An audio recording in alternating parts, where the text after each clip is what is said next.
저는 오늘 에베소서 2장 4절로 7절을 본문 삼고 임마누엘의 결산 이런 제목으로 여러분과 함께 은혜를 나누기 원합니다. 우리는 12월 성탄의 달을 맞이하면서 매주일 같은 주제를 가지고 말씀을 나누었습니다. 바로 임마누엘을 주제로 말씀을 나누었습니다. 하나님이 일하시는 모든 것이 바로 임마누엘, 우리와 함께 하시는 일이고, 성경 전체가 사실은 내용을 보면 하나님의 임마누엘을 말씀하고 있으며, 온 세계가 즐겁게 맞이하고 좋아하는 성탄절에도 그 중심 주제가 바로 임마누엘입니다. 저는 2019년 마지막 주일을 맞아서 한 해를 결산하면서 여러분과 함께 임마누엘로 2019년 한 해를 결산하고자 합니다. 우리가 지난번 성탄절에 임마누엘을 함께의 은혜라고 말씀을 나누었는데, 오늘 이어진 말씀으로 역시 임마누엘은 함께의 은혜인데, 지난 성탄절에 나눈 말씀의 내용이 뭡니까? 임마누엘은 우리와 동감을 나누시는 이심전심에 함께 하시는 은혜라고 말씀을 나누었습니다. 임마누엘은 우리의 범사에 동행해 주시는, 그래서 동고동락해 주시는 함께 하심의 은혜라는 말씀을 우리가 나누었습니다. 임마누엘은 우리와 동맹을 맺듯이 관계를 맺으시고 불철주야로 지켜주시는 함께 하심의 은혜가 임마누엘의 은혜입니다. 그리고 임마누엘은 항상 변함없이 동반해 주시는 영원 불변에 함께 하시는 은혜가 임마누엘의 은혜입니다. 그래서 임마누엘의 은혜는 이심전심이고 동고동락이고 불철주야에 지켜주심이고 영원 불변의 은혜가 임마누엘의 은혜인 줄로 압니다.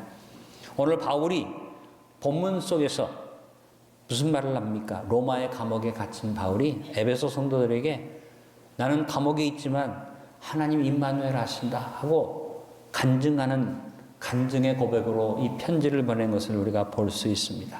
바울은 오늘 간증하기를 뭐라고 간증합니까? 따라합니다. 함께 살리셨고 함께 일으키셨고 함께 하늘에 앉히셨다. 바울의 고백은 임마누엘의 고백입니다. 하나님이 함께 하셨는데 그 함께 하신 결과가 뭐냐? 나를 살리셨고 일으켜 주셨고 하늘보다에 앉혀주셨다 간증한 것입니다. 저는 2019년 모든 것을 이 바울이 고백한 임마누엘의 고백을 가지고 해석해보고 또 같이 임마누엘의 고백으로 결산하기를 원합니다. 첫째로 2019년을 결산하면서 모든 것을 임마누엘로 함께 하시는 하나님의 사랑에 맡기며 결산합시다. 오늘 바울이 본문 4절에서 하나님의 사랑을 먼저 이야기합니다. 하나님이 얼마나 사랑이 많으시냐, 긍휼이 풍성하신 하나님이 우리를 사랑하신 그 큰 사랑을 인하여 그랬습니다. 하나님의 사랑이 우리의 삶의 어느 일부분을 채워주시고 내 문제 하나를 해결하시는 그런 사랑이 아니라 아예 하나님이 나와 언제나 동감하시고 동행하시고 동맹하시고 동반하시는 어떤 사랑, 그 큰 사랑, 어떻게 말로는 표현할 수 없어 그가 그 큰 사랑이라고 고백을 했습니다. 그 큰 사랑이 어떻게 보여줬습니까? 긍휼이 풍성하신 하나님이 주신 사랑이라. 긍휼의 사랑을 말한 거죠. 긍휼이라는 말은 엘레오스라는 말인데 그냥 마음으로만 사랑하는 게 아니고 말로만 사랑하는 게 아니라 실제적으로 돕는, 실제적으로 우리의 삶 속에서 우리의 필요한 것들을 채워주는 실제적인 사랑이 바로 긍휼입니다. 만약에 여러분이 누구에게 긍휼을 베푼다는 것은 뭡니까?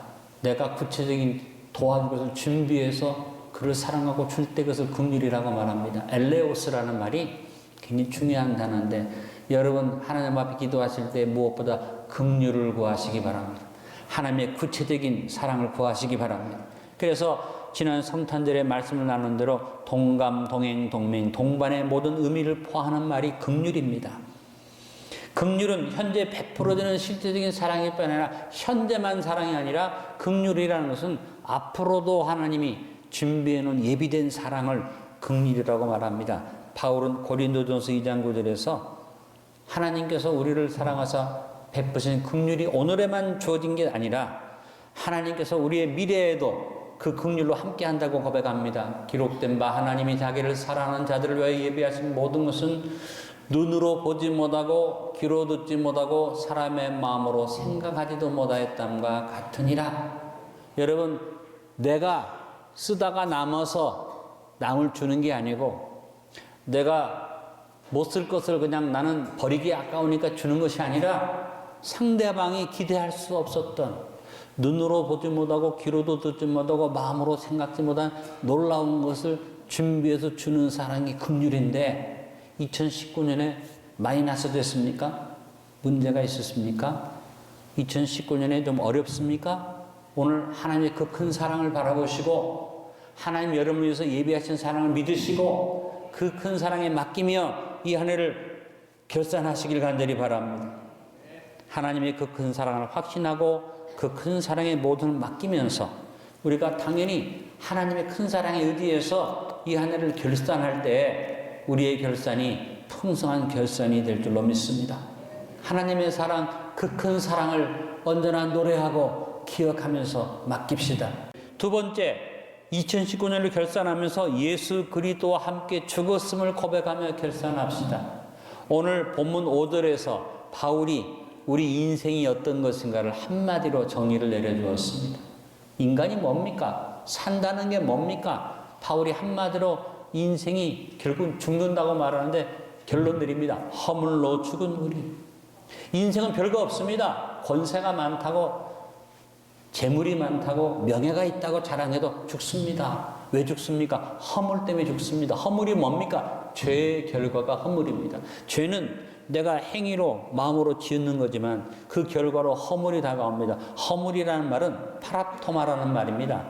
전치사, 파라라는 전치사, 곁으로라는 전치사입니다. 우리가 보혜사를 말할 때 곁에 와서 우리를 돕는다서 파라클레토스라고 말하죠. 같은 파라라는 단어는 곁으로라는 뜻입니다. 곁에, 옆에라는 뜻이고, 핍토, 팝토, 피토, 이 떨어진다, 넘어진다는 그런 이 단어가 합성되는 것이 파랍토마라는 말입니다. 무슨 말이냐면 옆으로, 곁으로 빗나가서 떨어져 버린다는 겁니다. 죄를 지으면 하나님이 함께한 자리에서 벗어나서 빗나가서 옆으로 떨어져서 죽음으로 간다는 겁니다. 허물로 빗나가서 죽음으로 간다. 이것이 인생의 모습인데, 그런데 여러분, 우리가 예전에는 이와 같이 하나님을 떠나고 그 은혜를 잊어버리고 빗나가 떨어진 존재였는데, 이제는 저와 여러분이 어떤 존재가 됐습니까? 허물을 가지고 죄를 짓고 잘못되어져도 빗나가 떨어지는 존재가 아니라, 허물로 죽는 존재가 아니라 주님과 함께 죽는 존재가 된 줄로 믿습니다. 예수님과 함께 죽습니다. 예수님과 함께 모든 것을 다 맡기고 십자가에 못 박습니다. 그게 뭐예요? 여러분이 즉시로 회개하는 삶을 살자. 2019년을 살아오면서 아무것도 되지 못했는데 된 줄로 착각하지 말고 자신을 돌아보자. 회개하는 사람, 예수님과 함께 죽는 사람이요.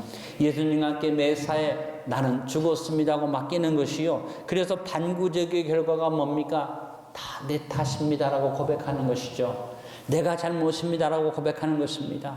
바로 회개의 자리를 찾는 백성이 되어서 예수님과 함께 죽는다고 고백하고, 이 한 해 여러분이 어렵고 힘든 일들을 다 주님께 맡기면서 십자가에 못 박고 결산하시길 간절히 바랍니다. 고린도전서 15장 31절에 바울이 말합니다. 형제들아, 내가 그리스도 예수 주 안에서 가진 바 너에게 대한 나의 자랑을 두고 단언하노니, 따라합니다. 나는 날마다 죽노라. 죄와 허물로 날마다 죽을 수밖에 없어서 내가 이제는 그렇게 죽는 게 아니라 어떻게 죽는다? 예수님과 함께 죽노라. 십자가에 나를 못 박고 죽노라. 여러분, 반구저기를 통해서 나를 돌아보고 다 내 탓입니다라고 고백하면서 2019년을 믿음으로 결산합시다.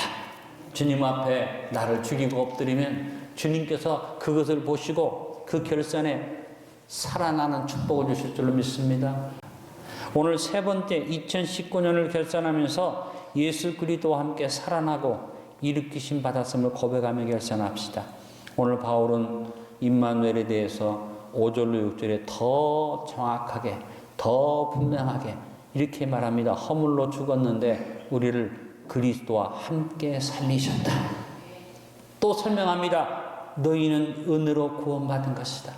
네가 잘나서 살아난 게 아니다. 은혜로 다시 살리심을 받았고 또 함께 일으키셨다고 거듭 말하고 있습니다. 여러분, 바울은 오늘 본문에서 함께라는 말을 3번을 했습니다. 임마누엘의 강조가 3번 나옵니다. 바울은 자신 안에서 2가지가 싸우는 번민을 가진 불쌍한 인생, 저나 여러분과 똑같은, 그래서 말씀대로 살고자 하는데 말씀대로 살지 못하고 믿음으로 살고자 하는데 자꾸 곁길로 가는, 그래서 내 안에 2가지가 싸운다고 바울이 말했습니다. 야, 내 안에 말씀 따라 살고자 하는 거룩한 소원이 있는 줄 알았는데 내 안에 육신의 정욕이 있어 나를 사망의 자리로 끌고 간다. 그러나 그가 나중하게 가서 어떻게 합니까? 예수님과 함께 죽었고 예수님과 함께 나를 십자가에 못 박았더니 주님께서 자기에게 부활을 주셨다. 다시 살아나게 하셨다. 그래서 그는 고린도후서 5장 7절에 말합니다. 그러는 누구든지 그리스도 안에 있으면 새로운 피조물이라 이전 것은 지나갔으니 보라 새 것이 되었도다. 어제까지 여러분이 어떤 삶을 살았던지 간에 오늘 예수 안에서 함께 일으키심 받았다는 결론으로 결산하십시오. 부족합니다. 늘 넘어지고 실족합니다. 그러나 반구적으로 나를 돌아보고 다시 한번 부활의 신으로 일어나서 믿음의 자부심을 회복하고 한 해를 마무리합시다. 나는 부족하도 내 안에 예수님 계십니다. 대낮에 가늠하다가 잡혀와서 돌에 맞아 죽을 뻔했던 여인에게 예수님이 뭐라고 하셨습니까? 이 더러운 여자야, 회개하라. 그렇게 뻔뻔스러운 얼굴 두고 나를 쳐다보느냐? 애통하라. 그렇게 말씀하지 않았어요. 주님이 물어봤습니다. 여인아, 너를 돌로 치료하는 자들이 다 어디 갔느냐? 여자가 아무도 없이 다 갔습니다. 요한복음 8장 11절에 예수님 말씀하십니다. 예수께서 이르시되 나도 너를 정죄하지 않으니 가서 다시는 죄를 범하지 말라. 오늘 주님 앞에 엎드린 우리에게 주님 말씀하십니다. 내가 너희를 정죄하지 않는다. 내가 너를 부활로 일으켰다. 내가 너에게 부활을 준다. 다시 살아났음을 믿어라. 보라 새 것이 되었도다. 그리고 바울은 살리심 받았다는 것만 말하지 않고 이어서 말합니다. 함께 일으키사. 여러분 2019년에 어떤 실패와 손해와 좌절과 절망에도 불구하고 예수님이 우리를 일으켜 주셨습니다. 이 한 해 동안 여러분이 넘어져서 자빠진 상태에 있습니까? 오늘 일으키시는 주님과 함께 일어나십시오. 다시 한번 일어나십시오. 예수와 함께 일어나십시오. 2019년의 결산을 부활과 일으키심 받은 것으로 일어나기를 간절히 축원합니다. 어떤 결과가 주어졌든지 간에 내 안에 예수님이 말씀하십니다. 나도 너를 정죄하지 않아. 내가 너에게 새 생명 주었어. 그리고 말씀하십니다. 일어나라고 말씀하십니다. 바울은 이 임마누엘의 은혜를 그가 삶 속에서 체험합니다. 사망으로 어려움을 당하고 핍박을 받고 답답해서 앞이 안 보이는 일을 만나고 거꾸로 틈을 당하는 일을 만났는데 그는 일으켜주시는 주님을 의지했기에 이런 고백을 합니다. 고린도후서 4장 7절 10절입니다. 우리가 이 보배를 질그릇에 가졌으니 이는 심히 큰 능력은 하나님께 우리에게 있지 아니함을 알게 하려 함이라. 우리가 사방으로 오갯삼을 당하여도 쌓이지 아니하며 답답한 일을 당하여도 낙심하지 아니하며 박해를 받아도 버림받지 아니하며 거꾸로 틈을 당하여도 망하지 아니하고 바로 일어나는 힘이 우리에게 있습니다. 어떤 것이 나를 둘러싸도 어떤 것이 나를 눌러 엎힌다 할지라도 나를 넘어뜨린다 할지라도 일어납니다. 주님이 일어나라고 명령하셨습니다. 반구더기를 통해 나를 돌아보고 부활신앙으로 믿음의 자부심을 회복하고 일으키심 받았으니까 내 책임을 다하겠다는 2019년의 실천 목표를 생각하며 이 한 해를 결산합시다. 그래서 우리는 주님 앞에 믿음의 고백을 가집시다. 예수님, 2019년에 나는 망했습니다. 2019년에 마이너스 중에 많이 났습니다. 빚졌습니다. 예수님, 나는 끝장난 것 같습니다. 우리나라가 뒤죽박죽이고 내 사업도 엉망입니다. 아니요. 2019년에 어떤 자리에 떨어졌든지 간에 임마누엘로 결산합시다. 일어납시다. 2019년 네 번째 2019년을 결산하면서 예수 그리스도와 함께 안치심을 받았음을 고백하며 결산합시다. 임마누엘의 가장 큰 축복이 오늘 본문 속에 6절 하반절에 나옵니다. 함께 일으키사. 가장 큰 축복은 나를 함께 죽으시고 함께 부활시키고 함께 일으킨 정도가 아니라 그리스도 예수 안에서 함께 하늘에 앉히시니. 우리가 받은 축복 중의 축복이 하나님과 함께 하늘보좌에 앉았다는 사실입니다. 그래서 예수님이 우리에게 뭘 말씀하십니까? 내일 해라, 봉사해라, 헌신해라, 기도해라. 그런 말 하기 전에 먼저 쉬어라. 나는 마음이 오냐고 겸손하니 내 먹이를 내게 배워라. 그럼 너희가 쉼을 얻을 것이다. 주님 우리에게 쉼과 안식을 먼저 주십니다. 우리는 주님과 함께 먼저 앉는 줄로 합니다. 여러분 함께 하늘에 앉히심을 받았다고 말하는데 예수님이 어떻게 앉히심을 받았습니까? 히브리서 1장 3절에 이는 하나님의 영광의 광채시요 그 본체 형상이시라 그의 능력의 말씀으로 만물을 붙드시며 죄를 정결하게 하는 일을 하시고 높은 곳에 계신 지극히 크신 이의 우편에 앉으셨나니라. 먼저 예수님이 부활 승천하셔서 지극히 높은 하나님의 보좌 우편에 앉으셨는데 내가 주님과 함께 앉았다는 말의 의미가 뭐냐? 로마서 8장 34절에 말합니다. 누가 정죄하리요? 죽으실 뿐 아니라 다시 살아나신 이는 그리스도 예수시니 그는 하나님 우편에 계신 자요 우리를 위하여 간구하시는 자시니라. 따라합니다. 그는 하나님 우편에 계신 자요 배진기를 위하여 간구하는 자시니라. 지금 하늘보다 우편에서 예수님이 24시간 졸지도 않고 주무시지도 않고 때를 따라 돕는 은혜를 베풀기 위해서 여러분을 위해서 기도하고 계십니다.